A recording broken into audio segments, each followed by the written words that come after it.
rectangle.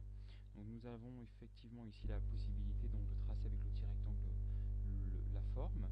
Donc nous allons tout simplement en fait ici, plutôt que d'avoir une texture, une couleur qui est déjà pré-remplie bleu, nous allons dans l'onglet ici de remplissage, nous allons double-cliquer et nous allons ici choisir, au lieu d'une couleur remplie simple, nous allons choisir ici un dégradé linéaire classique.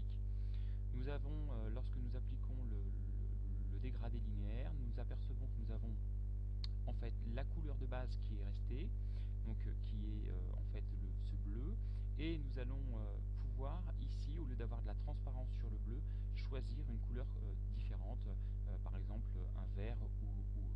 Alors nous allons éditer ce gradient linéaire.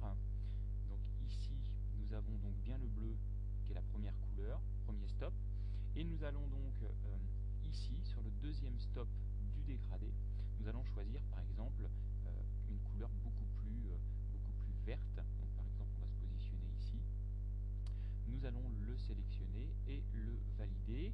Avant toute chose, dans le dégradé, ce que nous voulons c'est une couleur pleine et pas avec de la transparence ici. Donc la couche alpha ici on va l'enlever comme ceci, hop, et on va utiliser le remplissage complet de la couleur. Donc nous nous retrouvons bien en direct, hein, nous avons l'aperçu avec du bleu et du vert ici. On pourrait, si on le souhaite, ajouter par exemple une couleur en plus, à savoir par exemple la couleur du milieu.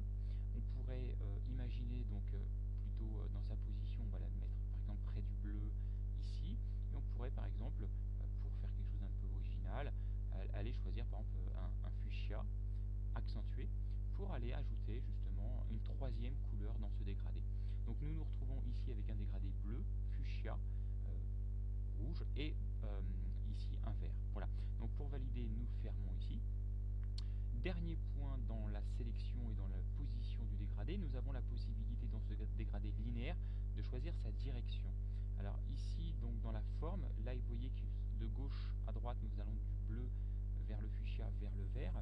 Nous pouvons ici avec l'outil ici de dégradé, nous avons la possibilité de modifier justement sa direction. Alors, en prenant ici un premier point, puis un deuxième, vous voyez, on peut modifier ici la position et la qualité du dégradé. Dans les deux sens, bien sûr, et puis aussi, on peut faire pivoter le dégradé à 360 degrés. Petite note, cet outil-là est complémentaire et vient aussi utiliser l'outil d'édition des nœuds, à savoir que le dégradé, donc on a nous 3 nœuds, on peut très bien, avec l'outil d'édition de nœuds, dire à Inkscape, nous déplaçons sur l'échelle ici du dégradé les positions des couleurs.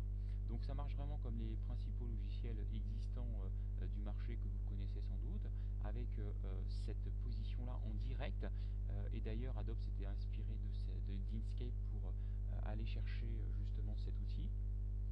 Donc nous avons ici quelque chose de vraiment très très intéressant.